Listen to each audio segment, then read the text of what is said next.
বিশ্বকাপ বর্জনে আত্মমর্যাদা রক্ষা হয়েছে বাংলাদেশের, দাবি সমর্থকদের। আইসিসির আচরণে ক্ষুব্ধ পাকিস্তানের সাবেক ক্রিকেটাররা টি-20 বিশ্বকাপ বয়কটের আহ্বান। সন্ধ্যায় বিপিএল এর রোমাঞ্চকর ফাইনাল। অধরার শিরোপার খোঁজে উঠতে থাকা চট্টগ্রাম প্রতিপক্ষকে সমীহ করলেও আত্মবিশ্বাসী রাজশাহী বিকেলে ট্রফি উন্মোচন।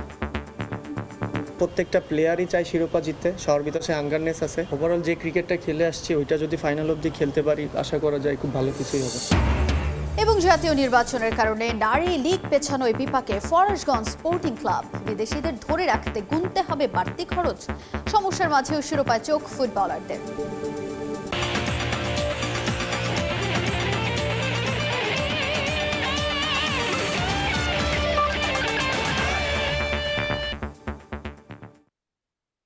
বিশ্বের নানা প্রান্তের খেলাধুলার খবর নিয়ে আমাদের নিয়মিত আয়োজন খেলার সময়, আর এই আয়োজনে আপনাদের সঙ্গে আছি আমি তাজিন খন্দকার। শুরুতেই ক্রিকেটের খবর। আইসিসির দেয়া আলটিমেটাম প্রত্যাখ্যান করল বাংলাদেশ। ভারতের মাটিতে বিশ্বকাপ খেলতে যাবে না টাইগাররা। ক্রিকেটারদের সঙ্গে আলোচনা শেষে জানিয়েছেন যুব ক্রীড়া উপদেষ্টা আসিফ নজরুল। বাংলাদেশের নিরাপত্তা সংক্রান্ত বিষয়গুলো আইসিসি কিংবা ভারত আমলে নেয়নি বলেও দাবি করেন তিনি। তবে বিসিবি এখনও শ্রীলঙ্কার মাটিতে বিশ্বকাপ খেলতে চায়, সেই চেষ্টা চালিয়ে যাচ্ছেন বোর্ড সভাপতি আমিনুল ইসলাম বুলবুল। আইসিসি সভার পর বিশ্বকাপ খেলবে কিনা সেই সিদ্ধান্ত জানাতে একদিনের সময় পেয়েছিল বাংলাদেশ। চূড়ান্ত সিদ্ধান্ত জানানোর আগে তাই ক্রিকেটারদের সঙ্গে আলোচনায় বসে সরকার ও ক্রিকেট বোর্ড। রাজধানীর একটি হোটেলে সভায় অংশ নিতে একে একে আসেন টি-20 দলের ক্রিকেটাররা। স্ট্যান্ড বাই তালিকায় থাকা ক্রিকেটার সহ সভায় ছিলেন 3 ফরম্যাটের অধিনায়কও। ঘণ্টাখানেকের আলোচনা শেষে চূড়ান্ত সিদ্ধান্ত জানায় সরকার, ভারতে বিশ্বকাপ খেলতে যাবে না বাংলাদেশ। যেই দেশে আমার একটা প্লেয়ার নিরাপত্তা পায় নাই, এবং যেই দেশে ভারতীয় ক্রিকেট বোর্ড সরকারের একটা এক্সটেন্ডেড পার্ট, তারাই আমার প্লেয়ারকে উগ্রবাদীদের চাপে নিরাপত্তা দিতে ব্যর্থ বা অনীহ হয়েছে। তো আমরা তাহলে ওই ঘটনার পরে কি এমন চেঞ্জ হয়েছে ভারতের যে আমরা ভাবতে পারবো যে ভারতে আবার কোনো উগ্রবাদী আস্ফালন হবে না? আইসিসি কোনো চেষ্টা করে নাই। আইসিসি আসল যে ইনসিডেন্ট সেটাকে বাদ দিয়ে তার স্ট্যান্ডার্ড যে সিকিউরিটি প্রসিডিউর সেগুলো নিয়ে আলোচনা করেছে। ভারত সরকারের পক্ষ থেকে যে আমাদের কনভিন্স করানোর চেষ্টা করা বা আমরা এটার জন্য সরি, আমরা এই ব্যবস্থা নিচ্ছি, তোমাদের দর্শক, তোমাদের সাংবাদিক, তোমাদের খেলোয়াড়দের জন্য কোনো রকম যোগাযোগের চেষ্টা করে নাই। আমাদের ডিসিশন পরিবর্তন হওয়ার কোনো রকম স্কোপ নাই।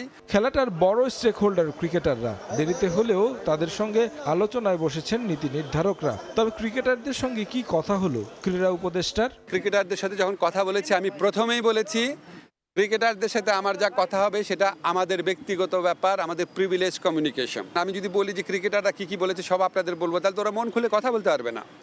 আমাদের এই সাক্ষাতের উদ্দেশ্যটা ছিল আমরা সরকার কেন এই সিদ্ধান্তটা নিয়েছে সেটা তাদের ব্যাখ্যা করে বুঝিয়ে বলা। বহু নজির পৃথিবীতে আছে যে অন্য একটা ভেন্যুতে সিকিউরিটি রিস্কের কারণে খেলা হচ্ছে, আমাদের এখানে জেনুইন সিকিউরিটি রিস্ক আছে। ভারতে গিয়ে বিশ্বকাপ খেলবে না বাংলাদেশ, তবে বোর্ড সভাপতি এখনও চেষ্টা চালাচ্ছেন শ্রীলঙ্কায় বিশ্বকাপ খেলার। গত বছর ফেব্রুয়ারি মাসে যখন একটা দেশ নিরাপত্তাজনিত কারণে চ্যাম্পিয়ন্স ট্রফি খেলতে যেতে অস্বীকৃতি জানিয়েছিল, একটা নিউট্রাল ভেন্যুর ব্যবস্থা করেছিল, এবং সেই নিউট্রাল ভেন্যুতে তারা সমস্ত চ্যাম্পিয়ন্স ট্রফি একটা হোটেলে থেকে একটা মাঠে খেলেছিল। বাংলাদেশের মতো একটা ক্রিকেট লাভিং কান্ট্রি যদি মিস করে, আইসিসি বড় একটা মিস করবে। আমরা আমাদের মতো চেষ্টা করে যাব।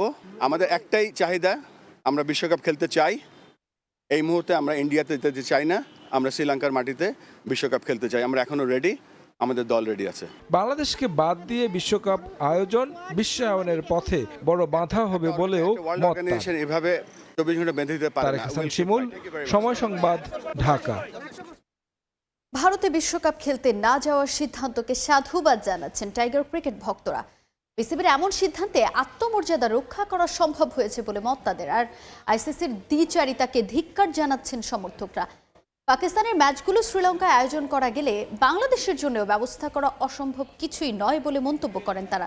শুধু বাংলাদেশি ভক্তরাই নন, আইসিসির এমন আচরণে প্রতিক্রিয়া জানিয়েছেন ভারত ও পাকিস্তানের সাবেক ক্রিকেটাররাও।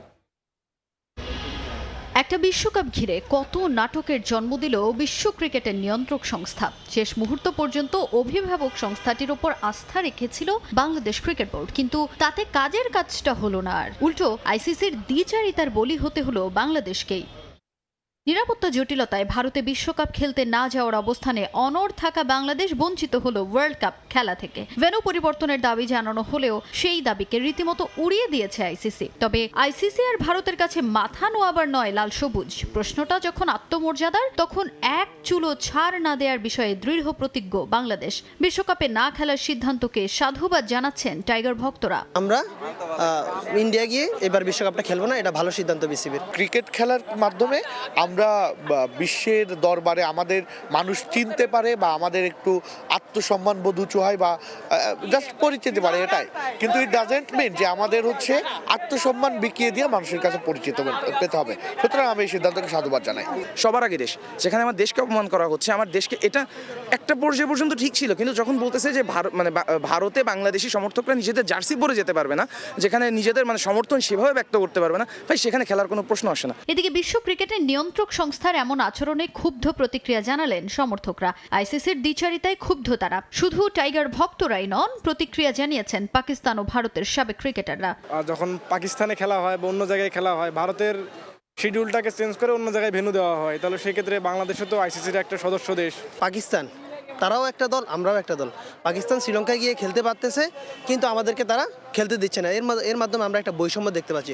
আমাদের এর সাথে আমাদের মর্যাদার ব্যাপার স্যাপার আছে, এর সাথে আমাদের সম্মানের ব্যাপার স্যাপার আছে। সুতরাং এই যে দ্বিচারিতা আইসিসি কর্তৃক, এই দ্বিচারিতাটা আমরা মেনে নিতে পারলাম না। তাজিন খন্দকার, সময় সংবাদ। বিপিএলের 2 আসরের ফাইনালের শিরোপার দেখা না পেলেও এবার চট্টগ্রামের সেই আক্ষেপ ঘোচাতে চান শেখ মেহেদী। মিরপুর শেরি বাংলায় ম্যাচ শুরু আজ সন্ধ্যা 6টায়। বিতর্ক দিয়েই শুরু আর বিতর্ক দিয়েই শেষ হচ্ছে এবারের বিপিএলের আসর। প্রতি আসরে ফাইনালিস্ট দু দলের অধিনায়কের ট্রফির সঙ্গে ফটো সেশন থাকলেও এবার সেই প্রেক্ষাপট বদলে দিয়েছে বিসিবি। ফটো সেশন তো দূরে থাক, বিপিএলের ট্রফি দেখা মেলেনি এবার। এর জন্য অপেক্ষা করতে হবে ম্যাচের আগ পর্যন্ত। যদিও সেই আলোচনা দূরে ঠেলে দু দলের মনোযোগ ফাইনালের লড়াই নিয়ে। ফাইনালের আগে মাঠে নিজেদের ঝালিয়ে নিয়েছে চট্টগ্রাম রয়্যালসের ক্রিকেটাররা। অনুশীলনের সময় দলের সঙ্গে ছিলেন নাজমুল আবেদিন ফাহিম ও মেন্টর হাবিবুল বাশার সুমন। অনুশীলনে বেশ উজ্জীবিত ছিলেন চট্টগ্রামের ক্রিকেটাররা। নেটে বড় বড় শট খেলেছেন মোহাম্মদ হারিস, মাহমুদুল হাসান জয় ও মির্জা বেগ। তবে অনুশীলনের সময় হাতে কিছুটা চোট পান অধিনায়ক শেখ মেহেদী। প্রত্যেকটা প্লেয়ারই চায় শিরোপা জিততে, সবার ভিতরে সে আঙ্গারনেস আছে। হোপ ফর দ্য বেস্ট, দেখা যাক কি হয়। কাগজে কলমে হট ফেভারিটের তকমা নিয়েই এবারের আসর শুরু করে রাজশাহী। মাঠেও তার প্রমাণ দিয়েছেন ক্রিকেটাররা। টেবিলের শীর্ষে থেকে গ্রুপ পর্ব শেষ করলেও কোয়ালিফায়ারের প্রথম ম্যাচে হোঁচট খায় রাজশাহী। সেই ম্যাচে উইকেট নিয়েও হয়েছে সমালোচনা। তবে ফাইনালে ফ্রেশ উইকেট নিয়ে আশাবাদী রাজশাহী কোচ। নতুন একটা উইকেটে খেলা হবে, আমি যতটুকু জানি একদম ফ্রেশ উইকেট। সো আশা করছি যে গতকালকের উইকেটটা যেমন ছিল বা যে ধরনের উইকেট আমরা দেখেছি ওই ম্যাচগুলো যেখানে 100 হয়েছে, সেখানে ওই ধরনের একটা উইকেটই প্রত্যাশা করছি। এবং সোফার ঘাসও মনে একটু কম থাকবে, যেখানে সবার জন্যই চ্যালেঞ্জটা থাকবে। এবং স্পোর্টিং উইকেট, যেটা আমরা বলি যে টি20 ক্রিকেটে অ্যারাউন্ড 180-200 খেলা হয়। আর মাত্র কয়েক ঘন্টার অপেক্ষা, এরপরই মাঠে গড়াতে যাচ্ছে এবারের বিপিএলের মেগা ফাইনাল, যেখানে রাজশাহী ওয়ারিয়র্সের বিপক্ষে লড়বে চট্টগ্রাম রয়্যালস। এখন দেখার বিষয়, রাজশাহী ওয়ারিয়র্সের দ্বিতীয় শিরোপা নাকি চট্টগ্রামের প্রথম শিরোপা উৎসব। রিফাতুল ইসলাম মিরন, সময় সংবাদ, ঢাকা। যুব বিশ্বকাপে গ্রুপ পর্বে নিজেদের শেষ ম্যাচে আমেরিকান যুক্তরাষ্ট্রের মুখোমুখি হবে বাংলাদেশ অনূর্ধ্ব-19 দল। হারারেতে ম্যাচ শুরু বাংলাদেশ সময় দুপুর 1টায়। গ্রুপ বির প্রথম ম্যাচে ভালো শুরুর পরেও জয় পায়নি বাংলাদেশ। হারারে কন্ডিশনে জয় তুলে নিতে আগের ম্যাচের ভুল ত্রুটি শোধরাতে হবে দলের। তবে চিন্তা আছে মিডল অর্ডার নিয়ে। যুক্তরাষ্ট্রের সঙ্গে সবচেয়ে যুব বিশ্বকাপে হওয়া মুখোমুখি দেখায় বড় জয় তুলে নিয়েছিল বাংলাদেশ অনূর্ধ্ব-19 দল। দ্বিতীয় ম্যাচ নিউজিল্যান্ডের সঙ্গে বৃষ্টিতে পরিত্যক্ত হওয়ায় এরই মধ্যে পরের রাউন্ড নিশ্চিত করেছে আজিজুল হাকিমরা। তবে সুপার 12-এ কোন গ্রুপে পড়বে বাংলাদেশ তা নির্ধারণে যুক্তরাষ্ট্র ম্যাচ খুবই গুরুত্বপূর্ণ। তাই শেষটায় টুর্নামেন্ট প্রথম জয়ের বিকল্প নেই নাভিদ নওয়াজের দলের সামনে। আবারও স্বাগত। খেলার সময় টি20 বিশ্বকাপের আগে দুঃসংবাদ, নিউজিল্যান্ড দলে ইনজুরিতে ছিটকে গেছেন পেসার অ্যাডাম মিলনার। একের পর এক চোটের ধাক্কায় নাজেহাল প্রতিযোগী দেশগুলো। নতুন করে তারকা পেসার অ্যাডাম মিলনারকে হারিয়েছে নিউজিল্যান্ড। দক্ষিণ আফ্রিকার ফ্র্যাঞ্চাইজি টুর্নামেন্ট SA20-তে খেলার সময় তিনি হ্যামস্ট্রিং ইনজুরিতে পড়েছেন। মিলনার জায়গায় ডাক পেয়েছেন কাইল জেমিসন। বর্তমানে ভারতের মাটিতে ওয়ানডে সিরিজ খেলছে নিউজিল্যান্ড। বিশ্বকাপের মূল স্কোয়াডে না থাকলেও এই সিরিজ খেলছেন জেমিসন। মিলনার ইনজুরি তার জন্য বিশ্বকাপের দরজাও খুলে দিয়েছে। 31 জানুয়ারি পর্যন্ত প্রতিযোগী দেশগুলো ইচ্ছামতো স্কোয়াড পরিবর্তনে আনার সুযোগ পাবে। রিপ্লেসমেন্ট নেয়ার ক্ষেত্রে অনুমোদন লাগবে আইসিসির। আবারও স্বাগত। খেলার সময় রাজধানীর এপিবিএন মাঠে ষষ্ঠবারের মতো আয়োজিত হয়েছে এম্বাসি ফুটবল ফেস্ট, যেখানে অংশ নেয় ঢাকার অবস্থানরত বিভিন্ন দেশের হাই কমিশনাররা। বাংলাদেশ সরকারের পররাষ্ট্র মন্ত্রণালয়ের সফট ডিপ্লোমেসির অংশ হিসেবে এই টুর্নামেন্টের আয়োজন করা হয়েছে। এবছর টুর্নামেন্টে অংশ নিয়েছে 35টি দেশের দূতাবাস ও আন্তর্জাতিক সংস্থা, যাদের 8টি গ্রুপে ভাগ করে 2 দিন ব্যাপী 7 সাইড ফুটবল টুর্নামেন্ট অনুষ্ঠিত হবে।